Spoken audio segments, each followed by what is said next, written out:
300 guests were watching me. My brother, Julian, looked like the golden boy of Manhattan real estate. Everyone thought he was about to announce that he was finally making me a partner in the family firm. That was the plan. That was the promise our father made before he died. Julian smiled at me, that dazzling, shark-like smile that had closed billion-dollar deals, and said, "To my little sister, Elena, the best personal assistant a CEO could ever ask for. Here's to 28 more years of fetching my coffee." The room went silent. You could hear the ice melting in the buckets. He wasn't joking. He wasn't teasing. He was publicly demoting me, erasing 10 years of my work, my sweat, and my ideas, right in front of the board of directors. He took a sip of his wine, thinking he had just put me in my place. Thinking the game was over. He didn't know that the game hadn't even started. He didn't know that I had something in my clutch bag that was going to turn his golden empire into ash before the waiters even brought out the creme brulee. See, Julian made one critical mistake. He assumed that because I was quiet, I was blind. He assumed that because I fetched the coffee, I didn't read the files on his desk. He forgot that the person who organizes your life is the one person who knows exactly how to dismantle it. Let's rewind 6 hours. Before the lights, before the dress, before the betrayal. I was in the office. It was a Saturday, naturally. Julian was at a lunch meeting, which actually meant he was playing squash with a senator he was trying to bribe. I was finalizing the merger documents for the unexpected acquisition of a tech startup called Nexus. This merger was Julian's baby. He'd been bragging about it for months. It was going to put our family company, Sterling Heights, on the global map. But something about the Nexus paperwork felt sticky. Not literally, but legally. The valuation numbers were too perfect. The audit reports were signed by a firm I'd never heard of, based in the Cayman Islands. Julian had told me specifically, "Elena, don't worry about the Nexus files. The legal team handled it. Just print them for the signing tonight." Tonight. My birthday party was doubling as the signing ceremony. Tacky? Yes. Typical Julian? Absolutely. I sat at my desk, staring at the screen. My gut was screaming at me. It was that same feeling you get when you walk down a dark alley and the hairs on your neck stand up. I decided to dig. Just a little. I logged into the back end of our server. I have admin access, not because Julian gave it to me, but because he lost his password 3 years ago and I had to reset it, so I just kept a mirror login. I pulled up the Nexus due diligence folder. Empty. That wasn't right. You don't buy a company for $200 million without a due diligence folder the size of a phone book. I checked the deleted items. Also empty. Julian had scrubbed it. Why would you scrub the files of the biggest victory of your career? I needed physical copies. I went into Julian's office. It smells like mahogany and arrogance in there. I opened his private safe. The combination was his own birthday. Predictable. Inside, there wasn't a stack of papers. There was just one thin red folder. I opened it, and my blood ran cold. Nexus wasn't a tech startup. It was a shell company. A ghost. It had no employees, no product, no code. And the owner listed on the incorporation papers? JS Holdings. Julian Sterling. My brother was buying a fake company from himself, using our family firm's money. He was embezzling $200 million of company funds, money that belonged to our investors, our employees, and me, and funneling it into his own offshore account. And he was going to sign the deal tonight at my party, using my birthday as a distraction. I stood there, freezing in the air-conditioned office. The realization hit me like a physical blow. This wasn't just greed. This was theft on a massive scale. If this got out, Sterling Heights wouldn't just go bankrupt. We would go to federal prison. Julian was framing the structure so that if it collapsed, the signature on the authorization line wouldn't be his. I looked at the bottom of the document. The authorizing officer. It had my name typed out. Elena Sterling. He wasn't just stealing the money. He was setting me up to take the fall. He was going to announce me as partner or lead on the project just long enough to get my signature, and then when the SEC came knocking, he'd claim he was just the visionary and I was the one who executed the fraud. My hands were shaking so hard, I almost dropped the folder. I looked at the clock. 4 p.m. The party started at 7 p.m. I had 3 hours. I could have run. I could have called the police right then. But that wasn't enough. If I called the police, he'd lawyer up. He'd spin it. He'd destroy me in the press before the handcuffs even clicked. No. I needed to destroy him in front of the only people he cared about. The board, the investors, and high society. I needed a plan, and I needed it fast. I took photos of every page in the red folder. Then I put it back exactly as I found it. I wiped my fingerprints off the safe handle. I walked out of the office, went down to the lobby, and called the one person Julian terrified, but who hated him more than I did. Arthur Penhaligon, our chief financial officer. Arthur had been with the company since my father started it in a garage. Julian had been trying to push Arthur into retirement for 5 years because Arthur was honest. Too honest for Julian's taste. Arthur, I said when he picked up, I need you to meet me at the pier. Now. Bring your laptop and your security key for the bank transfers. Elena? Ideally, I'm getting dressed for your party. What's wrong? Julian is stealing $200 million and I have the receipts. If you want to save the company, meet me in the kitchen service entrance in 20 minutes. There was a pause. Then Arthur said, I'm on my way. While Arthur was in transit, I had to get ready. I couldn't look like a victim. I couldn't look like a frantic sister. I had to look like a queen. I went to the hotel suite I'd booked to get ready. The dress I had bought was a soft, pink floral thing. Very little sister. Very innocent. I took it out of the bag and threw it in the trash. I called a stylist friend of mine. Bring me the red dress. The one with the back out. The one that looks like war. When I walked into the ballroom 2 hours later, the atmosphere shifted. People weren't looking at me with pity or polite indifference anymore. The red dress was doing its job. I looked dangerous. Julian came over to me, already tipsy, gripping my shoulder a little too hard. You're late, he hissed, smiling for the cameras. And that dress is too much. You look like a mistress, not a sterling. Happy birthday to me too, Julian, I said, smiling back.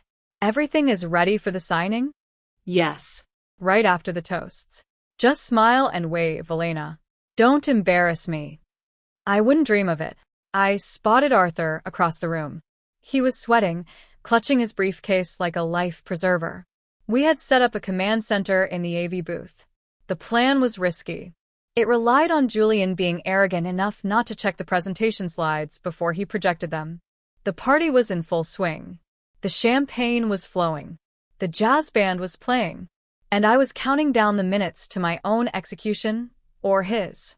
Then came the moment. The toast. Julian tapped the microphone. Testing, testing. Can everyone hear me? The room quieted down. He went into his speech. He talked about our father. He talked about legacy. He even squeezed out a fake tear. And then he pivoted to me. To my little sister, Elena. That's when he dropped the line. Here's to 28 more years of fetching my coffee. The crowd laughed nervously. Some of the older board members looked uncomfortable.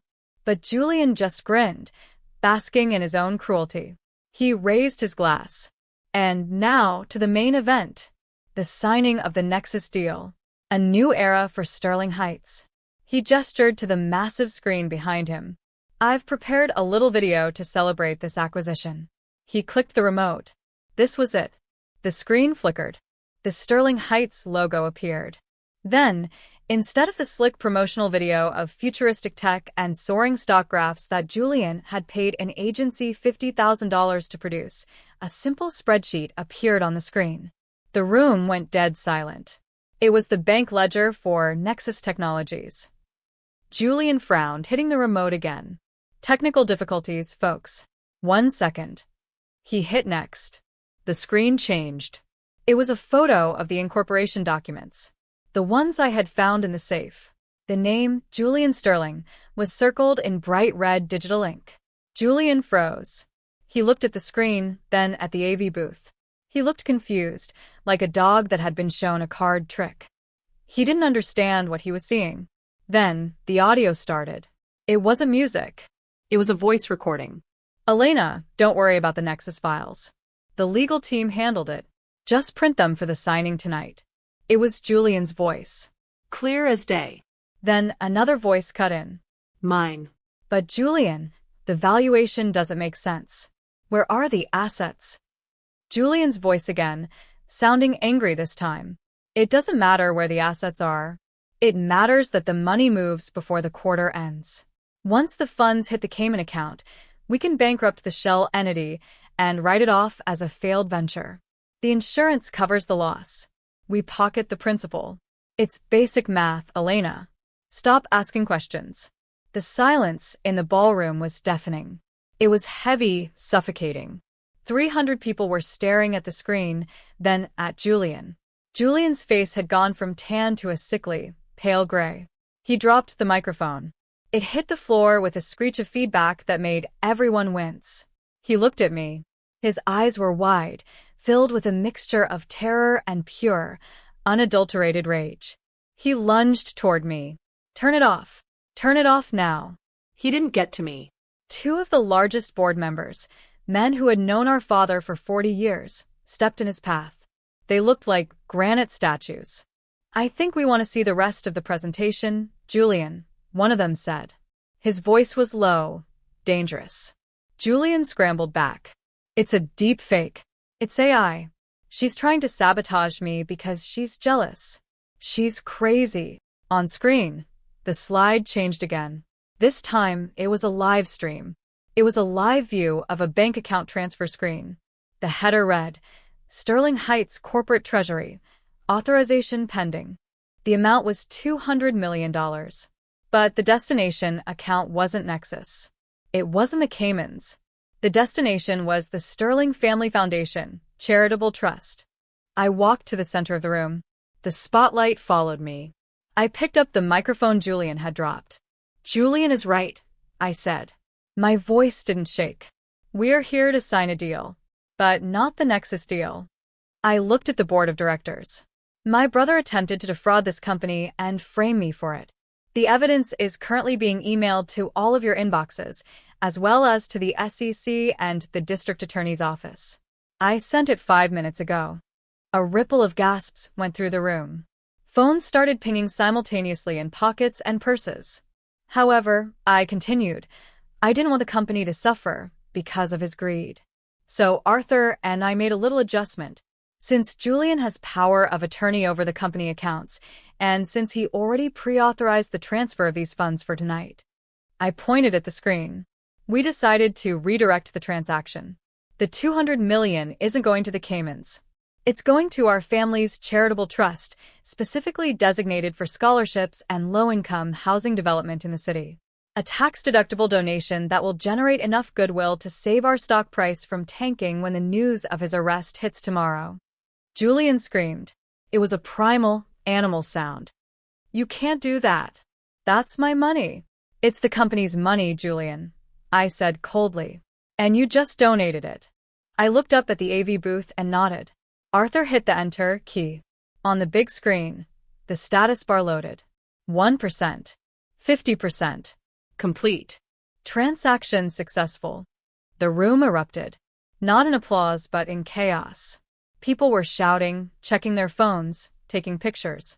Julian was trying to push past the board members, clawing at the air. You bitch, he screamed. I made you. I own you. You owned an assistant, I said, stepping closer to him so only he could hear me over the noise. You never bothered to meet your sister. Security arrived a moment later. Not the hotel security. I had called private security beforehand. They were big, professional, and they weren't on Julian's payroll. They were on mine. They escorted him out. He was kicking and screaming like a toddler who had been denied a toy. The last thing he saw before they dragged him through the double doors was me, standing center stage in that blood-red dress, raising my glass of champagne.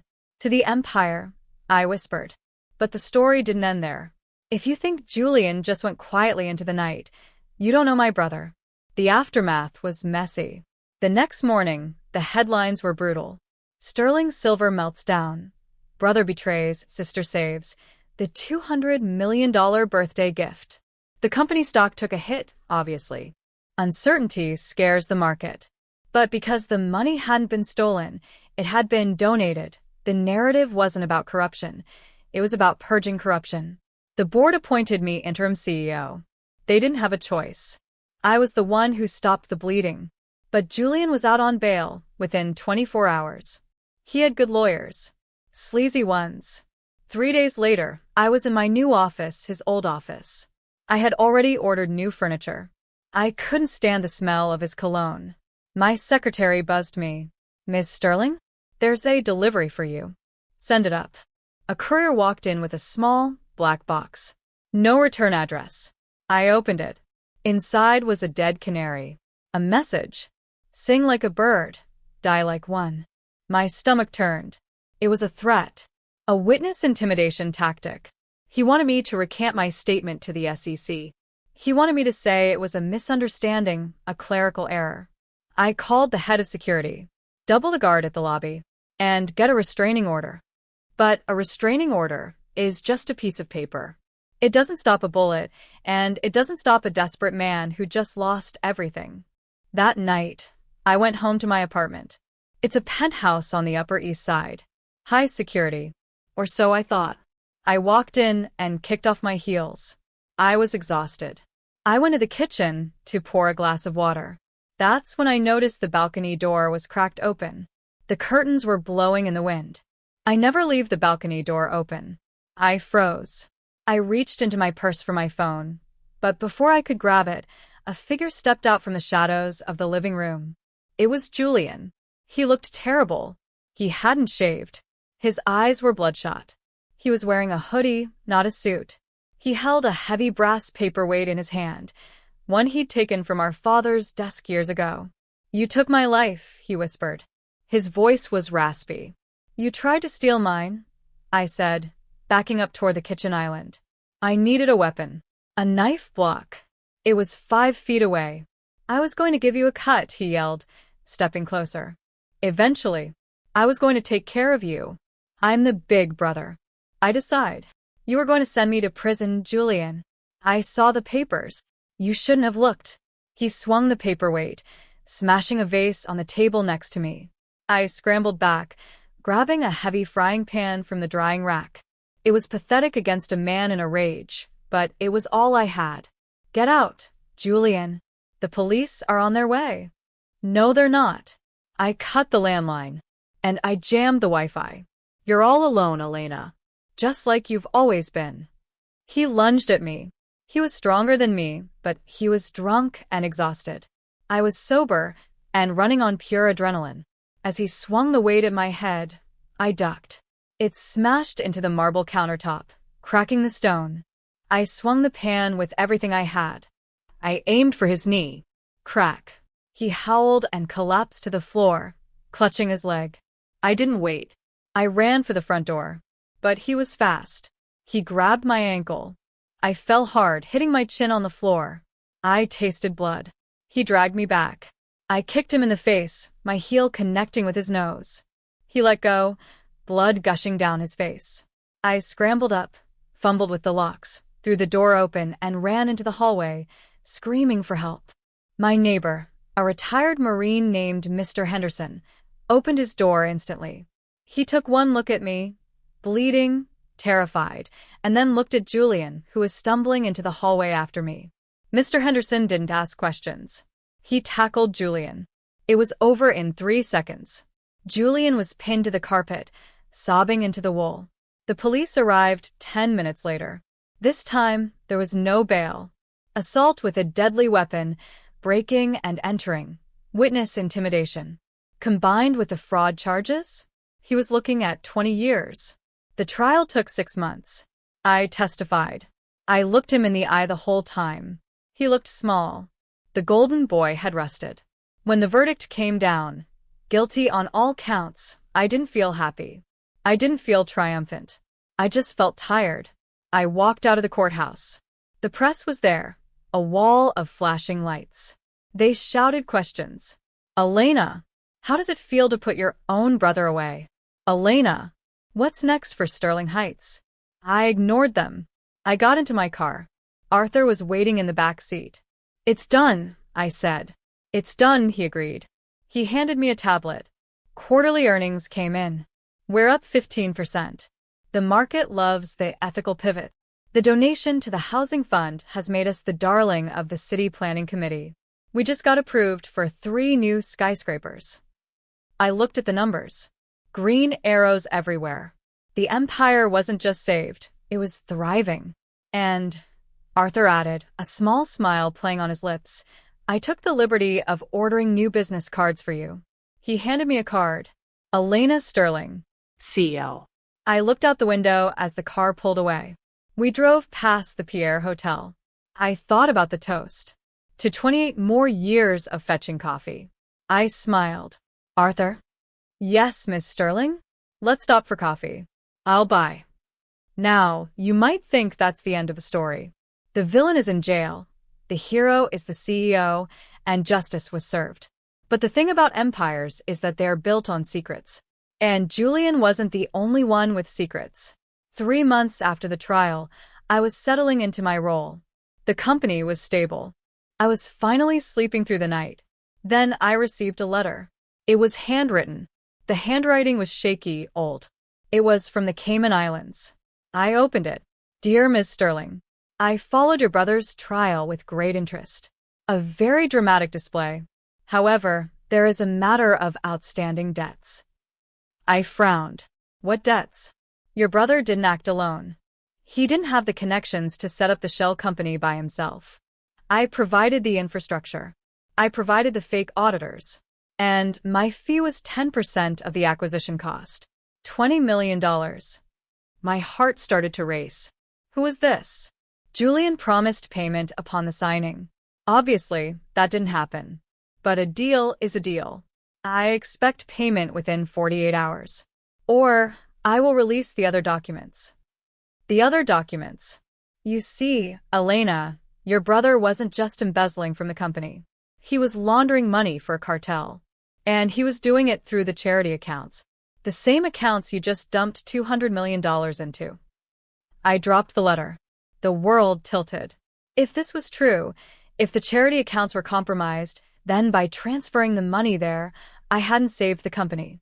I had just funded a criminal organization. And since I was the one who authorized the transfer, I was now the one liable. I scrambled to my computer. I pulled up the charity's ledger. I dug deeper than I ever had before. I looked at the outgoing transfers from the charity over the last 5 years. Donations to orphanages in Mexico, schools in Colombia, clinics in Albania. They looked real. But when I cross-referenced the addresses, they were warehouses. Empty lots. Julian had been washing money for years. And in my attempt to be the hero, in my rush to humiliate him and save the money, I had poured a fortune right into the washing machine. I had accidentally completed his crime for him. I sat there in the silence of my corner office. The view of Manhattan was breathtaking. The city looked like a kingdom of light. My phone rang. Unknown number. I picked it up. Did you get my letter? A voice rasped. Who is this? I demanded. A partner. Your new partner, Elena. Julian was sloppy. You seem smart. We can do great things together. I'm going to the FBI, I said. Are you? And tell them what? That you authorized a $200 million transfer to a laundering front? You're the CEO now. The buck stops with you. You go to the FBI, you go to prison right next to your brother. Maybe even the same cell block. He was right. I was trapped. What do you want? I whispered. I told you. My fee. $20 million. Wire it to the account on the back of the letter. Do that and the files regarding the charity disappear. We close the account. You walk away clean. The ethical CEO. I hung up. I stared at the phone. I had destroyed my brother to save the company. I had fought for integrity. I had nearly died on my living room floor. And now I had a choice. I could confess. I could destroy everything I had just built, destroy my reputation, destroy the legacy, and likely go to prison for negligence and money laundering. Or I could pay. I could embezzle $20 million. I could do exactly what Julian tried to do. Just this once. To make it go away. To save the scholarships. To save the housing projects. To save myself. I looked at the picture of my father on the desk. He looked so proud. I opened the banking terminal. I inserted my security key. I typed in the account number from the letter. My finger hovered over the enter key. This is how it happens, I realized. This is how the corruption starts. Not with a villain laughing in a dark room, but with a good person trying to fix a mistake. It starts with a justification. Just this once. For the greater good. I thought about Julian's toast. To 20 more years of fetching my coffee. He thought I was weak. He thought I was just an assistant. But an assistant knows how to solve problems. I didn't hit enter. Instead, I opened a new browser window. I typed in the IP address of the incoming call. I traced the digital footprint of the email server the Cayman firm used. I'm not just a business major. I took coding electives. And I had the best IT team in the city on my payroll. I called the head of IT. Rick, I need you to trace a packet for me. And I need you to be quiet about it. Sure, boss. What are we looking for? We're looking for a blackmailer. And Rick, once we find him, I don't want the police. What do you want? I want his location. I want his name. And I want to know who else he's working with. 2 hours later, Rick called back. You're not going to believe this, Elena. Try me. The IP isn't in the Caymans. It's in Queens. A nursing home. A nursing home? Yeah. And the account name associated with the email? It's registered to a Sebastian Sterling. My blood froze. Sebastian Sterling. My uncle. My father's brother. The one who was exiled from the family 20 years ago for gambling debts. The one we were told was dead. He wasn't dead. He was in Queens. And he was pulling the strings. I realized then that Julian wasn't the mastermind. Julian was just a puppet. My uncle had been using him to bleed the company dry from the shadows. And now that Julian was gone, he was trying to put strings on me. I stood up. I smoothed down my skirt. I wasn't going to pay. And I wasn't going to the FBI. I was going to Queens. I grabbed my coat. I grabbed the red folder, the original one. And I grabbed a recording device. If my family wanted a war, I was going to give them one. But I wasn't going to use lawyers this time. I was going to use leverage. I drove to the nursing home. It was a rundown place. Smelled like bleach and despair. I found room 304. I pushed the door open. An old man sat in a wheelchair by the window, smoking a cigar that was definitely against regulations. He turned. He looked exactly like my father, but twisted. Crueler. Elena, he smiled. Yellow teeth. You look like your mother. Uncle Sebastian, I said. Did you bring my money? No. He chuckled. Then you brought your resignation? Or your handcuffs? I brought a deal. I pulled a chair up and sat opposite him. You think you have me trapped, I said. You think because the money is in the charity account, I'm complicit. You are complicit. Only if the charity is fake, I said. His smile faltered. It is fake. It's a funnel. It was a funnel. I corrected him. But see, Uncle, as the new head of the foundation, I made some changes this morning. I fired the old board. I froze the offshore transfers. And I hired a forensic accounting firm to audit the last 10 years of activity. His face darkened. You did what? I'm burning it down, Sebastian. The whole laundering scheme. I'm exposing it. Myself. You'll go to jail, he hissed. Maybe, I shrugged. I'll plead ignorance. I'll say I discovered it and reported it immediately. I have a good record. The public loves me. I'll get a slap on the wrist. But you, I leaned in close. You're the signatory on the original setup documents. I found them in the archives. You're the one who recruited Julian. If I turn over the rocks, the FBI won't just find money laundering. They'll find the cartel connections. And do you know what cartels do to old men in wheelchairs who lose their money and bring heat on the operation? Sebastian went pale. The cigar trembled in his hand. You wouldn't, he whispered. Try me, I said.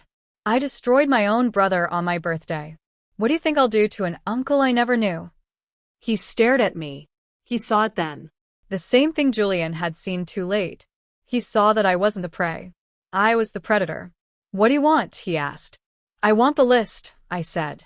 Every contact. Every dirty account. Every politician you bribed. Every skeleton in the Sterling closet. I want it all. Why? Because I stood up and walked to the door. I'm cleaning house. And I need a checklist. He hesitated. Then, slowly, he reached under his mattress and pulled out a small, leather-bound notebook. He threw it at me. Take it, he spat. It won't save you. The darkness in this family, it eats everyone eventually. I picked up the book. I'm not afraid of the dark, Uncle. I lived in my brother's shadow for 28 years. My eyes have adjusted. I walked out of the nursing home. The sun was setting. The sky was purple and gold. I sat in my car and opened the notebook. It was dynamite.